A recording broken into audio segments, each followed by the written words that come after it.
I was passionate about airplanes and flying, but my dream was especially focused on fighter jets, often called combat aircraft, and for two main reasons. The first was the adrenaline rush that comes with flying a fighter jet. Also, while there are women in the field of aviation, there are none in fighter jet piloting, so I wanted to test my limits. A lone fighter jet cuts through Burkina Faso's skies. But it's not just any pilot inside. It's a woman, Maryse Traoré, the first, the only. And she's not here for show. She's leading real combat missions. How did she rise to this role in a world built to keep her out? And what does her flight mean for a nation at war and a generation watching below? Let's find out.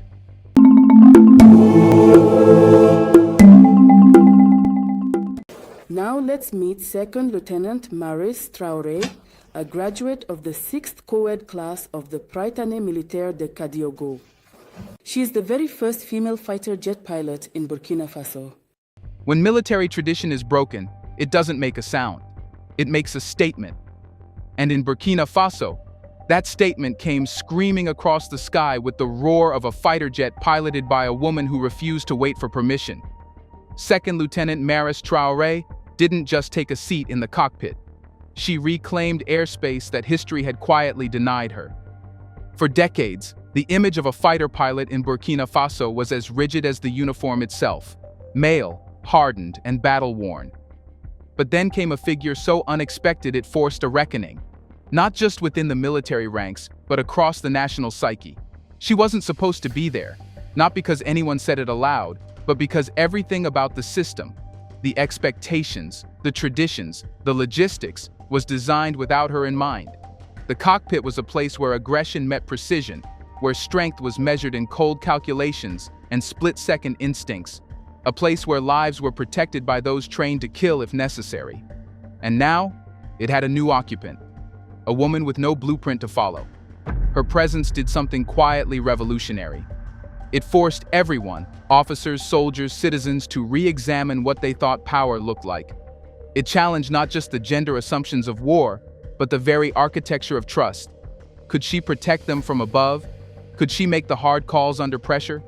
Could she fly the same deadly missions as her male counterparts? Those weren't hypothetical questions. In Burkina Faso, where insurgency isn't a headline but a daily threat, they were a matter of life and death. And yet, with every flight she completed, something shifted. Respect wasn't demanded, it was earned, mission by mission, briefing by briefing, maneuver by maneuver. Over time, it became clear. Maryse Traoré wasn't just a symbol. She was a strategist, a tactician, and most of all, a soldier. But here's where the story gets deeper. Traoré wasn't simply inserted into the cockpit as a gesture of progress.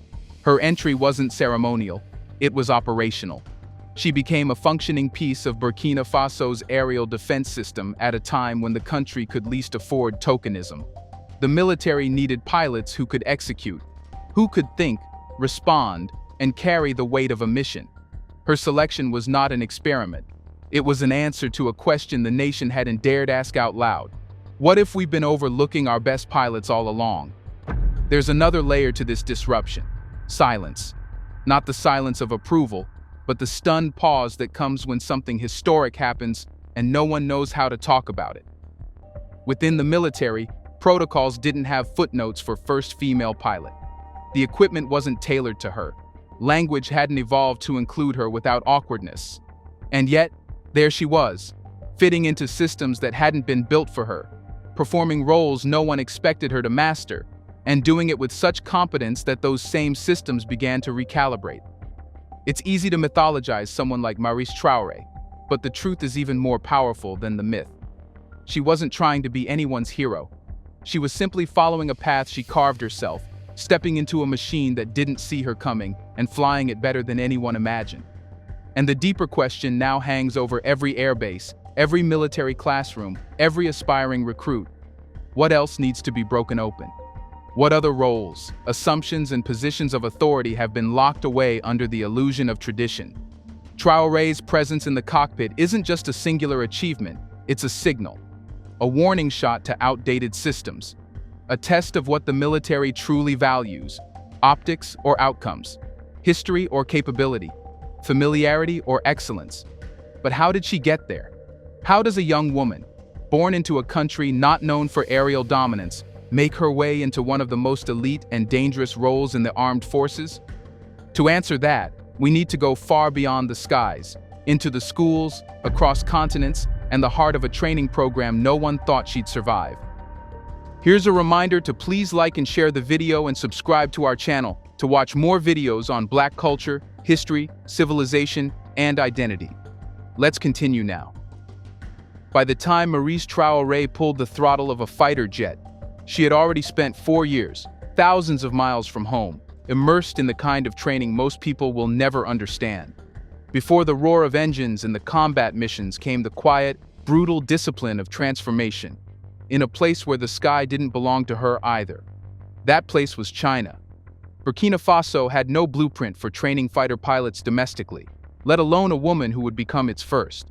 So when the military identified Traoré's potential, they did what small but ambitious nations often do. They looked outward.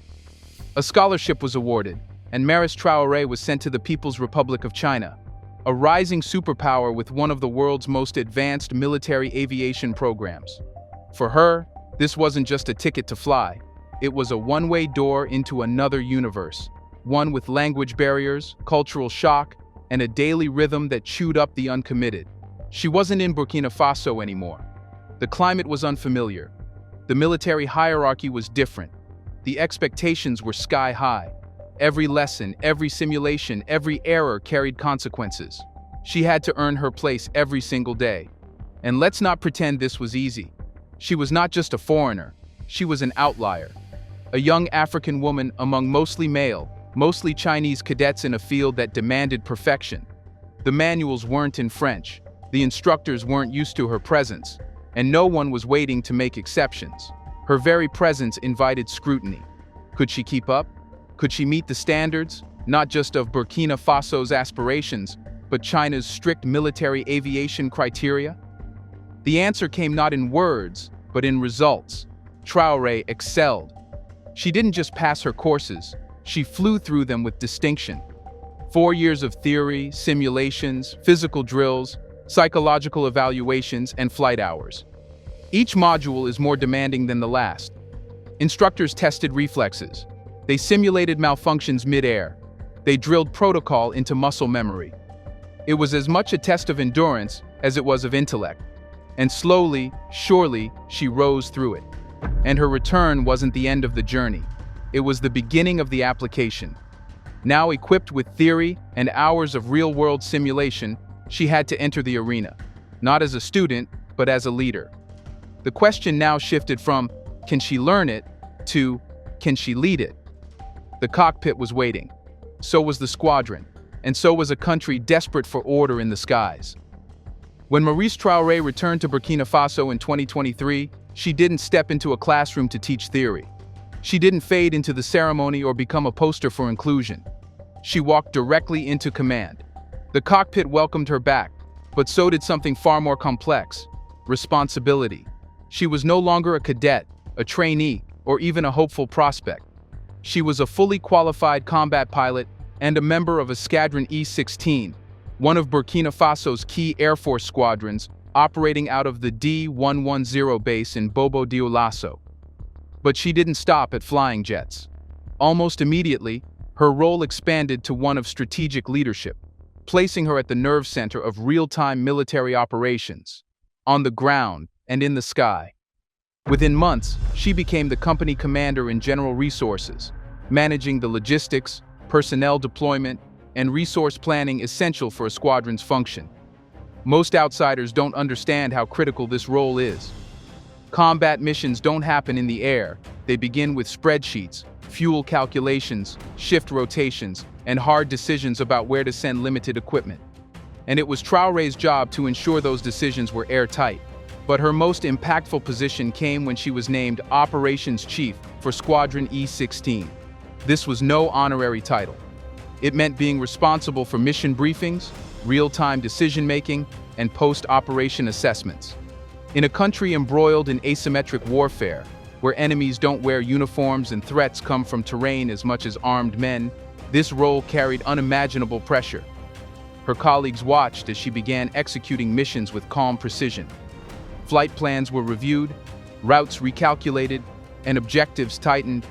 She didn't just command respect, she earned it with operational clarity. The mission zone became her second language. Pilots returned from sorties quoting her call-outs. Soldiers on the ground praised how air support finally seemed coordinated. What once felt like isolated components of the military machine, air and ground, were beginning to move in unison. Much of that synchronization traced back to her office. This wasn't a symbolic change, it was structural. Before Traoré's arrival, Burkina Faso's Air Force, like many developing nations, struggled with efficiency at the tactical level. Air missions were often reactive, occasionally misaligned with ground movements, and frequently delayed by logistical bottlenecks. But she brought something different, not just experience, but a mindset built abroad and applied locally. She moved like someone who had watched great powers train for war, and now she was adjusting the rhythm of a national squadron to reflect that same urgency. But leadership in the military isn't just about skill, it's about pressure under fire. And this was where Traoré became a case study in operational resilience. During one critical mission deep in the country's northern region, where insurgents had taken control of key transit routes, Traoré coordinated a multi-phase aerial response. Intelligence was sketchy, the terrain was unfamiliar to many in the unit, and the weather conditions were unstable. Some officers recommended a delay. Traoré disagreed. She assessed the risk, recalculated the plan, and launched the sortie. The mission succeeded. Key positions were reclaimed. Supplies were delivered to isolated infantry units, and not a single jet was lost. That moment marked a turning point, not just for her credibility, but for the military's confidence in female leadership in active combat roles. From that day forward, she wasn't the first female pilot anymore. She was the one who got the job done. Her rise also sent ripples across the chain of command. Younger officers, both male and female, began modeling their mission prep off her formats. Her scheduling systems were adopted into broader base routines. Tactical briefings that were once mechanical now included her emphasis on flexibility and scenario planning. She wasn't just executing policy, she was influencing doctrine. And yet, perhaps her greatest legacy in leadership is how she normalized excellence without excuse. No one around her questioned her presence anymore. There was no time for it. Not when lives were on the line, not when missions depended on her planning. Her identity no longer preceded her. Her performance did, but even as the airbase adapted to her style, something unexpected was happening beyond the military fence. Civilians were beginning to take notice, not just of what she was doing, but of who she was. In classrooms, marketplaces, and social media threads, people were talking. And not about a jet, they were talking about a woman who took command in a man's world and made it hers. With that, something began to shift. Not in the war zones, not in the command centers, but in the minds of young girls scattered across Burkina Faso. In villages, towns, and urban classrooms, little eyes were staring upward, not at stars or clouds, but with a new kind of focus. They had seen the videos, they had heard the name, and for the first time, the sky felt reachable. The symbolism of a woman flying a jet is not just about breaking gender barriers, it's about disrupting inherited limitations. For decades, girls were quietly trained by their environments to look inward, to dream within the bounds of safety, tradition, and acceptability. But now, across TikTok clips, televised interviews, and word-of-mouth storytelling, they were watching someone who looked like them redefine national defense. And this wasn't a government campaign. This wasn't a role model handpicked to stand behind podiums. This was a soldier who earned her recognition in silence, with no marketing push, no hashtags. That authenticity made her story spread faster and deeper. Traoré wasn't constructed, she was discovered. And that made all the difference. Parents started noticing changes. Girls who once feared math and physics were suddenly interested in aviation and mechanics. Science clubs reported higher female participation. Teachers found that discussions about geography, aerodynamics, or national security now led to conversations about Maryse. It wasn't about idolization, it was about representation as confirmation. Her existence confirmed that girls didn't have to stay grounded in dreams they didn't choose. This shift rippled outward. University applications in technical fields from female students rose. Youth programs began inviting pilots and engineers to speak. One nonprofit in Ouagadougou even launched a mentorship program specifically for young women interested in aviation, calling it Project Altitude. And at the center of all this was one quiet, unassuming soldier who had never made a speech, but had spoken volumes through her actions. But cultural impact isn't always celebrated, it's often resisted. There were skeptics, of course, critics who accused the media of exaggerating her success, of inflating her story for headlines. A few traditional voices argued that young women were being pushed into dangerous roles for the sake of optics. But every time such criticism surfaced, it collapsed under the same fact. Maryse Traoré wasn't a symbol. She was a solution. Her success wasn't manufactured. It was operational, strategic, and undeniable. This made her all the more powerful, because she represented a version of femininity that didn't require approval. A femininity that didn't ask for space, but took it without violence or apology. That's why her influence extended beyond girls. Boys, too, began to reshape their thinking. For the first time, they were seeing leadership that didn't fit the mold. And it wasn't weak. It was sharp, calculated, respected. There was one moment that captured the full weight of this transformation. A grainy video, taken from a phone, showed a classroom in rural Burkina Faso. A teacher asked the students, "Who is your hero?" A small girl in the front raised her hand and said, "The one who flies the plane. The woman who fights for us from the sky." That sentence doesn't appear in newspapers. It won't be archived in military reports. But it is perhaps the greatest mark of Traoré's legacy. She made national defense a dream girls could own. The Air Force didn't plan for this. The military didn't strategize on this ripple effect. It happened because excellence, when made visible, has the power to rewire society, especially when it comes from someone the world didn't expect. Now, the challenge isn't inspiration, it's continuation. The doors she opened must not be left swinging in the wind. They need hinges reinforced by policy, scholarships, training, and commitment. Because if one Maryse Traoré can shift a nation's cultural compass, imagine what a squadron of them could do. But before that vision can be realized, we must ask, is Maryse Traoré just the beginning of something bigger? Every movement needs a first face, but history only remembers it when others follow. As the dust settles from the headlines and the echo of Maryse Traoré's flight begins to fade into military routine, a more important question now arises. Was she a one-time exception, or the first in a long line of something far more transformational? The answer depends not just on her, but on what Burkina Faso chooses to do next. Because Maryse Traoré didn't just break a barrier, she proved a model. A model where talent is identified early, trained seriously, and given real responsibility. A model where foreign partnerships are not exploitative but strategic. A model where young Africans don't have to apologize for excellence. They build with it. The question now is whether the country will scale that model or allow it to become a myth frozen in time. What stands out about Traoré's journey is that she was not born in ideal conditions. She rose amid a nation at war, under economic strain, and within a military structure still evolving into modern warfare. She had no legacy to inherit, no powerful surname to invoke, and no prepared role to slide into. Everything about her ascent had to be carved from stone, and that, ironically, makes it replicable. Because Maryse Traoré was not manufactured in perfect conditions, she is proof that high-level defense talent can be developed even in imperfect systems, as long as there's vision. Her rise reveals a deeper truth. Greatness doesn't always need a sophisticated institution to thrive. It just needs an opening, and someone brave enough to step through it. In recent months, Burkina Faso's defense ministry has begun quietly exploring ways to expand pilot training programs, particularly for youth outside the capital. Early talks with other BRICS-aligned countries have raised possibilities of scholarships, joint military academies, and even regional aviation hubs. Officials have started asking a question once considered naive. What if we stopped relying on outside pilots entirely? Maryse's case proves that this isn't just patriotic dreaming, it's operationally possible. And more than that, it's politically powerful. In a world where military dependence often comes with strings, Building local capacity is no longer a matter of pride, it's a form of sovereignty.